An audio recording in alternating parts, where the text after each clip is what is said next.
Pawn. Pawn I go to often. Looks like that day wasn't the only one that was enjoying it. Nature can be amazing, beautiful, shockingly beautiful. But there's more to it than the pawn. Beautiful during the day, beautiful during the night. The light shimmers, it's reflected, the pond ripples. There's a story there, one of beauty, but something else as well. The sun, the light radiating from it, the cloud, the sky itself, the trees growing, they all tell a tale, they all weave a story, they all paint a picture. One of beauty, one of the photographer himself, and so much more. Hello, welcome back to Map Time with Professor Prime. And I am your host, as always, Professor Prime. So we started this video a little differently, right? We had a bit of a cold opening there. This is first for this channel. First for me, really, is I make videos. But I wanted to show you all some of the things that I photographed or filmed because there, to me, was beauty in it. There was art in it. And you can argue there's art in a couple ways because I feel like when you're taking a photograph, there's art in that. You're finding things that are beautiful or things that you want to capture and you're recording that and you're taking certain shots or you're zooming in or you're filming and the idea is the same. There's a certain story that you want to tell when you're seeing that, right? So I think there's art in the person making the film or making that photo, but there's also art within that, nature itself, right? The universe is telling us something about how it works, how it flows, how it operates. It's expressing itself. And to me, that's beautiful. And there's so many tales that you can tell. But it doesn't stop there, right? Because for me, there is a lot of art in nature, but there's a lot of math in nature too. And that math is telling a tale.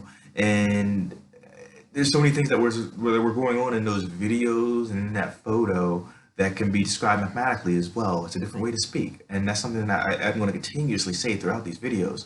But to me, it gets interesting because take that, any of those pond videos really, let's talk about the one with the duck. So, I don't know, that was awesome. So that duck was transversing a pond.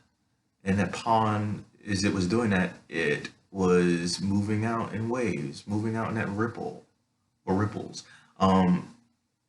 And that to me is interesting because there's a lot of different things going on, and to describe the full part of it is kind of hard to do, I feel.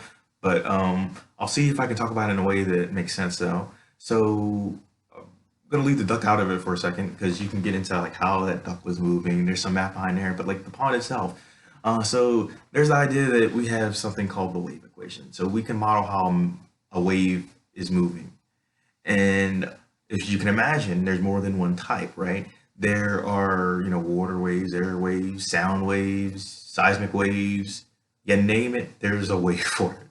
But there's also things that are very, very similar to a wave or that operate or they have something else attached to it. But the idea is there's this general way to talk about it. And even if something doesn't fit it exactly, we can make a model using what we know about that wave equation, what we know about waves in general. And that could tell a tale. That could help us build things. That could help us tell what happened here, what's happening now, what happens in the future. And to me, there's beauty in that. There's something to be said. And there's an astonishing amount of math in it when we look at it. And to me, one of the key things is where the math could not be there, or what we think of math, our representation of math, if that wasn't there, that pawn would still do its thing. Those ripples will still move out how they do, and that duck would still move across, right? It's just we're figuring out ways to talk about it. So we can talk about the here and now, sure, but like I said before, the past as well. And maybe make some predictions about the future. We were trying to get a better idea about how that universe works. But all of that being said, while I find there's a lot of beauty in there mathematically, sometimes just taking it all in is important. And that pawn that I showed in the earlier portion of this video, it's a beautiful thing for me. It's my spot. It's just, I don't know, it's something about it. And it's at the university that I'm at, and I don't think I really noticed it as a student. And that's a shame, but I can enjoy it now. With that being said, though, there's a lot of other things in nature that will start to be more mathematical as you look at it. There's the idea of fractals, and I think I may have brought them up at some point or another, but the idea is you might have some sort of shape or some sort of pattern that lives in between dimensions.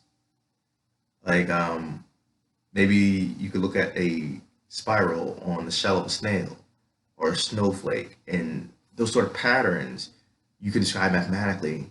You can say that they're examples of fractals, but it doesn't stop there. Like how a tree branches out, you can look at that too and say that, there's something involving fractals with that. Like in the one picture that I had, you could see that in the trees, like how that branches out. That's an example too. You could talk about that mathematically.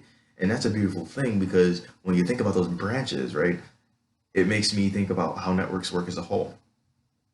And it just goes from there. And I can just go off tangent. I can talk about this stuff all day. Um, Fun fact though, when I'm talking about branching and networks, um, I was thinking about mycelium, and it's a type of like fungus, and there's like a underground fungal network, and that's crazy. And you should look into it. And if I actually like remember to put a link in the description, I will. But my whole thing that I hope people will walk away with though is that there is a lot of beauty in nature, a lot of art. There's a lot of math too, and that math doesn't have to be separated out. In fact, it's not. It's integral. There's a calc joke in there. But yeah, so I hope this video was interesting. I hope that it makes you start to think about things. And when I'm talking about those fractals, I feel like that was important to these videos for a couple of reasons. Like one, they show up in nature all the time, and there's a lot of beauty in them, and a lot of math, and there actually is fractal art out there. And I'll see if I can like link some of that too, because it is a beautiful thing, and you should definitely take a look because it is crazy what people could do. So all of that being said, I want to talk more about like the kind of stuff that we create as well in the next video, which will be about art and then like the math in that. So see you in the next one. Professor Prime out.